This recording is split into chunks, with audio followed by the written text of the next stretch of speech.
नमस्कार मित्रों, जया लिटरेचर में आपका पुनः स्वागत है और मैं हूं डॉक्टर जयंती। आज मैं आपके लिए मालती जोशी जी की कहानी दलदल लेकर प्रस्तुत हूं। तो चलिए कहानी का आनंद उठाइए। और एक आपसे रिक्वेस्ट है, यदि आप मेरे चैनल पर पहली बार आए हैं तो कृपया चैनल को सब्सक्राइब कर लीजिए। बाद में यदि आपको मेरी आवाज़ पसंद आती है तो कृपया लाइक भी कर दीजिएगा। तो आपका दिन शुभ हो। चलिए मैं कहानी शुरू करती हूँ। दलदल। पापा की चिट्ठी आई थी। ताऊ जी जब तक उसे पढ़ते रहे, प्रवीण सांस रोके बैठा रहा। उसे यह भी होश न रहा कि पुलाव से भरा चम्मच अधर में ही लटका रह गया है। ताई जी की भी शायद यही हालत थी। पापा की जब भी चिट्ठी आती यही आलम होता था। पत्र पढ़कर ताऊ जी ने जेब के हवाले किया और चश्मा उतारते हुए बोले, अरे यह क्या, तुम लोगों ने खाना क्यों रोक दिया? Carry on, carry on. और वे खुद अपनी प्लेट के साथ जुट गए। क्या लिख रहे हैं? ताई जी ने डरते डरते पूछा। ताऊ जी ने एक क्षण खाना रोक कर देखा और फिर ठठाकर हंस पड़े। लिखेगा क्या? परसों ज्वाइन कर रहा है। सच? ताई जी ने और प्रवीण ने एक साथ कहा। प्रवीण ने तो एकदम निढाल होकर कुर्सी पर सिर टिका दिया। लगा जैसे एक बहुत बड़ा बोझ दिल से उतर गया है। न उसे अब खाने में इंटरेस्ट रह गया था, न उन लोगों की बातों में। और कोई दिन होता तो उसे यूं बैठा देखकर ताई जी घबरा जाती, प्रश्नों की बौछार से उसे बेदम कर देती। पर आज उन्हें भी फुर्सत नहीं थी। आज उनका मोर्चा ताऊ जी की ओर था और वे भरसक उनकी बमबारी का जवाब दे रहे थे। अब उन लोगों को यह डर नहीं था कि प्रवीण पास बैठा सब कुछ सुन रहा है। अब तक तो यह हाल था कि वह छटपटा कर रह जाता, पर कुछ भी ठीक से जान न पाता। उसे बच्चा जो समझते हैं। अब सारी चर्चा उसके सामने हो रही थी तो खुद उसे ही रुचि नहीं रह गई थी। उसके लिए तो यही एक समाचार महत्वपूर्ण था। पापा ने ज्वाइन कर लिया है। खाने की टेबल से उठा प्रवीण, पढ़ने की मेज पर आकर डट गया। केमिस्ट्री की मोटी किताब उसने सामने खोल कर रख ली थी, पर मन उसका अतीत के गलियारे में ही भटक रहा था। उसकी हालत ऐसी हो रही थी जैसे वह कोई डरावना स्वप्न देखकर जागा हो। जागने के बाद भी जैसे उस स्वप्न का आतंक मन पर बना रहता है। उसी तरह ये बीच वाले 2.5 वर्ष उसके मन मस्तिष्क को झकझोर रहे थे। 2.5 वर्ष, हाँ पूरे 2.5 वर्ष। और यह 2.5 वर्ष किसी दुस्वप्न से कम नहीं थे। उससे पहले वाली उसकी ज़िंदगी कितनी अल्हड़, अलमस्त और खुशनुमा थी।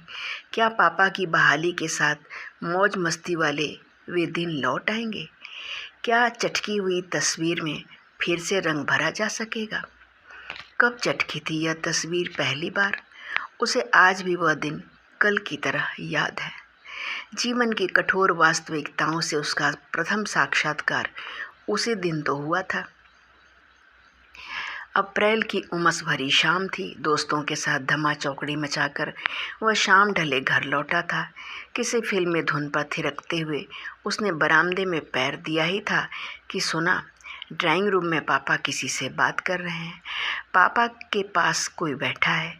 इसमें नया कुछ नहीं था, यह तो नियम सा था। पर पापा जिस अजीजी से बात कर रहे थे उससे उसे कौतूहल हुआ। उसने झांक कर देखा, शांतिलाल थे और पापा बड़े विनम्र अंदाज में कह रहे थे, शांतिलाल जी, किसी तरह बेबी की शादी तक इस खबर को दबा दीजिए बस। मैं कोशिश तो कर रहा हूँ सर, शांतिलाल ने दांत निपोड़ते हुए कहा, पर आप तो जानते हैं दफ्तर में कैसे कैसे घाघ बैठे हैं।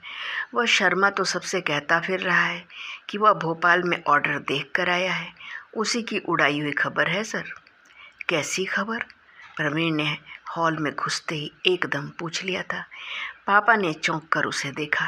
क्षण भर को वे जैसे काठ हो आए, पर दूसरे ही क्षण उनका चेहरा तमतमा उठा। कड़क कर बोले, तुम अपना काम देखो, हर जगह दखल देने की कोई ज़रूरत नहीं है। प्रवीण सन्न रह गया। पापा उससे इस तरह बोलेंगे यह उसने कभी सोचा भी न था।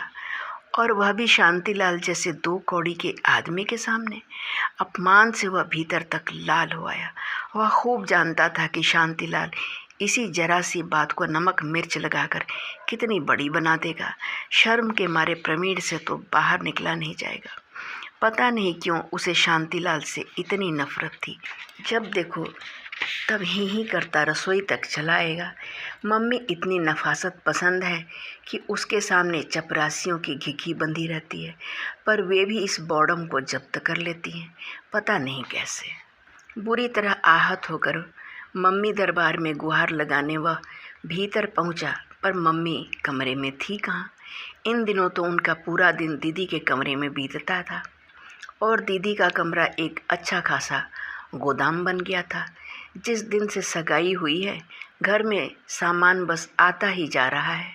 कभी कभी तो इन लोगों को इतना भी होश नहीं रहता कि एक ही चीज़ बार बार ना मंगाए। एक ही दुकान से सामान खरीदे आदमी तो ऐसा घपला होगा भी नहीं, पर इन्हें तो शहर की सारी दुकानों में खाक छाननी होती है ना। चले आ रहे हैं 3 ड्रेसिंग टेबल्स, 4 सोफ़ा सेट। फिर दीदी रानी सबसे बढ़िया पीस सिलेक्ट करती हैं, बाकी लौट जाता है। उसकी एवज में और कुछ आ जाता है। बिजली का सामान तो कोई लौटाने को भी कह नहीं सकता। मम्मी सब उठा कर रख लेती हैं, कहती हैं आए दिन तो शादी ब्याह में जाना होता है, सब काम आ जाएगा। उस दिन भी मम्मी और दीदी बड़े मनोयोग से स्टील के डिनर सेट का मुआयना कर रही थी। एक एक चम्मच को उलट पुलट कर देखा जा रहा था। एक एक डोंगे का वजन हाथों में तौला जा रहा था। मन में ढेर सी शिकायत लेकर पहुंचा था प्रवीण, पर नए बर्तनों की चमक दमक में खुद भी खो गया। काले चमकते सनमाइका टॉप पर वह बड़े करीने से प्लेटें लगा रहा था जब पापा कमरे में दाखिल हुए। प्रवीण को इतना समय ही न मिला कि वह दीदी को सावधान कर दे, और वह चौंक पड़ी। पापा देखिए ना, ये डोंगे हमें ज़रा अच्छे नहीं लगे। वह पारिख ब्रदर्स वाला सेट ही फिर से मंगा दीजिए ना। अब अपनी पसंद का सामान अपने घर जाकर खरीदना, यहाँ तो बस यही मिलेगा।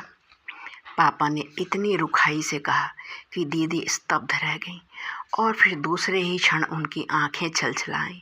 पर पापा को जैसे जरा भी मतलब न था। उसी रूखे स्वर में बोले, और बेबी अब जरा ढंग से बोलना भी सीख लो, हर बार का मिमियाना अच्छा नहीं लगता। यह तो हद थी।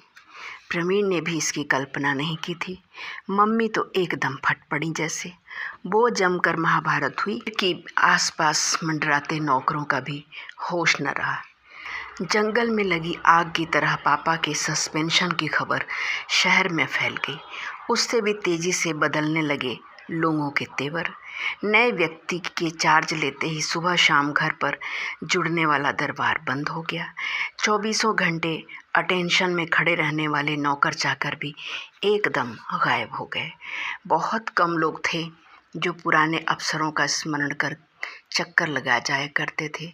उनसे भी मम्मी इतनी नम्रता से पेश आती। दीदी की शादी जो सिर पर थी, अपमान, अवज्ञा और उपेक्षा, सारी स्थितियां दीदी की शादी की खातिर ही तो झेलनी पड़ रही थी। नियत समय पर शादी हुई और दीदी विदा हो गई। ट्रक भर के दहेज भरवा लेने के बाद भी हीरों की सेट के लिए बिसूरती रह गई। जीजा जी भी बहुत ऊंची कल्पनाएं मन में लेकर चले थे। चांदी का थाल, हीरे की अंगूठी, टीवी, स्कूटर, उन्हें भी निराशा ही हाथ लगी, और अपनी यह निराशा उन्होंने कई तरह से व्यक्त की। 20,000 नकद जेब में ठूंसने के बाद भी समधी जी को शिकायत बनी रही कि उन्हें एयर कंडीशन्ड होटल में क्यों नहीं ठहराया गया। गरज यह कि कोई खुश नहीं था। खर्च बेशुमार हुआ पर रौनक ना हो सकी। पर पापा को जैसे इन सब से कोई मतलब ही न था। एक अजीब सी चुप्पी ओढ़े सारा काम निपटाते रहे। बारात अगर रूठ कर लौट भी जाती तो उन्हें जैसे कोई फ़र्क नहीं पड़ता। सारी मान मनुहार भाग दौड़ मम्मी ही करती रहीं, अकेले उन्हीं की बेटी हो जैसे। बाद में इतनी ज़ोरदार झड़प हुई थी उन दोनों में। फिर मम्मी रूठ कर नाना जी के यहाँ चली गई थी। वहाँ भी मन न लगा तो गांव चली गई। चकर घिन्नी की तरह प्रवीण साथ लगा घूमता रहा। 2 महीने गांव में बोर होने के बाद भी लौटने की कल्पना उसके लिए सुखद नहीं थी, पर पढ़ाई का भी तो प्रश्न था। यह तो अच्छा हुआ ताऊ जी उसे अपने यहाँ लिवा लाए। यहाँ उतना आराम नहीं था, घर भी छोटा सा था। बदली हुई परिस्थितियों में मम्मी पापा के पास रहना बहुत कष्टकर था। तो क्या बरखुरदार, फिर छुट्टियों में जगदलपुर का प्रोग्राम बन रहा है? ताऊ जी ने उसकी पीठ पर धौल जमाते हुए कहा तो वह चौंक पड़ा। जगदलपुर क्यों? अरे बेवकूफ़, तेरे पापा की वहीं तो पोस्टिंग हुई है। सच? उस समय तो खुशी के आवेश में पूछना भी भूल गया था। इसका मतलब है इस बार की छुट्टियां सचमुच ही छुट्टियां होंगी। इस बीच वह घर जाता रहा है, घर यानी पापा का नया हेडक्वार्टर, पर वहाँ घर जैसा कभी नहीं लगा। पिंजरे में बंद शेरनी की तरह परेशान मम्मी और दिन पर दिन बुढ़ाते पापा देख कर मन और उदास हो जाता। कितनी कितनी फरमाइशें मन में लेकर जाता वहाँ, पर जाते ही जैसे ज़बान पर ताला पड़ जाता। 2 बार दिवाली आई और चली गई। उदासी का अंधेरा वैसा ही कायम रहा। इस बीच उसका हायर सेकेंडरी का रिजल्ट भी आया। 3 विषयों में डिस्टिंक्शन लेकर वह फर्स्ट क्लास में पास हुआ था, पर सबके मन इतने बुझे बुझे से थे कि खुशी आधी रह गई। लेकिन इस बार नज़ारा कुछ और होगा, रौनक कुछ और होगी। वह अधीरता से दिन गिनने लगा और पेपर से समाप्त होते ही रस्सी तुड़ाए बैल की तरह भाग लिया। दोस्तों के साथ पिक्चर देखने का आकर्षण भी उसे रोक न सका। छत्तीसगढ़ एक्सप्रेस से नीचे पाँव दिया ही था कि मम्मी पापा दिखाई दे गए। वह उसे लेने रायपुर तक चले आएंगे, यह उसने सोचा भी नहीं था। उनका उत्साह देखकर वह खुशी से भर उठा। यह खुशी इसलिए भी थी कि पापा के चेहरे पर पुरानी चमक लौटने लगी थी। मम्मी की आंखों के गिर्द गहराती छाया अब धुंधली पड़ने लगी थी। उसी उत्साह से उसने घर में पाँव दिया। नई जगह थी, नया घर था, पर परिचित सामान की परिचित महक से बौरा गया। हर चीज़ फिर उसी करीने से घर में स्थापित हो गई थी। मम्मी की सधी हुई आंखें हर कहीं चस्पा हो गई थी। मम्मी ने दीदी को भी बुला लिया था। जीजा जी के आने की भी बात थी। दीदी की गुल गोथनी टीना सारे घर को गुलजार किए हुए थी। 8-10 दिन बाद रंगीन निमंत्रण पत्रों का एक ढेर मम्मी के पलंग पर दिखाई दिया। ये क्या मम्मी? उसने पूछा। अरे 15 को तेरी सालगिरह है ना? सालगिरह तो है, लेकिन इतना बड़ा आयोजन, थोड़ी रौनक हो जाएगी रे। इतने दिन से किया ही क्या है। समीर भी आ रहा है, उससे भी सबका इंट्रोडक्शन हो जाएगा। ठीक तो कह रही थी मम्मी, इतने दिनों से किया ही क्या है। जाने कितने मौके आए और चले गए। दीदी पहली बार टीनू को लेकर आई थी, तब भी कुछ ना हो सका था। इस बार सब लोग इतने बड़े माहौल में इकट्ठा हो रहे हैं, सेलिब्रेट तो करना ही चाहिए। जीजा जी भी तो देखें, वे किस घर के दामाद हैं। मम्मी के उत्साह की छूत जैसे सबको लग गई। बड़े ज़ोर शोर से मीनू कार्ड बनाए जाने लगे, सजावट की प्लानिंग होने लगी। प्रवीण ने तो रिकॉर्ड्स की सूची तक बना ली। उस शाम सब लोग इसी तरह चर्चा में मगन थे कि जमुना बाबू चुपचाप आकर कोने में खड़े हो गए। जमुना बाबू प्रवीण को शांतिलाल की याद दिलाते थे, उसी तरह बेरोक टोक घर में घुसे चले आते थे। प्रवीण को बड़ी कोफ्त होती थी कि पापा एक न एक नमूना क्यों पाल लेते हैं और मम्मी उन्हें क्यों कर बर्दाश्त कर लेती हैं। क्या बात है बड़े बाबू? पापा ने रौबदार स्वर में पूछा। सर, वो कुछ नाम याद आ गए थे, आप इजाज़त दें तो ऐड कर लो। दिखाइए। जमुना बाबू ने विनम्रता की मूर्ति बन वह कागज़ पापा के हाथों में थमा दिया। कुछ देर तक पापा उन्हें पढ़ते रहे, फिर उन्होंने कागज़ लौटा दिया। चश्मा उतारते समय उनका माथा सलवटों से भर गया था। बड़े बाबू जी, क्या इन लोगों को बुलाना ज़रूरी है?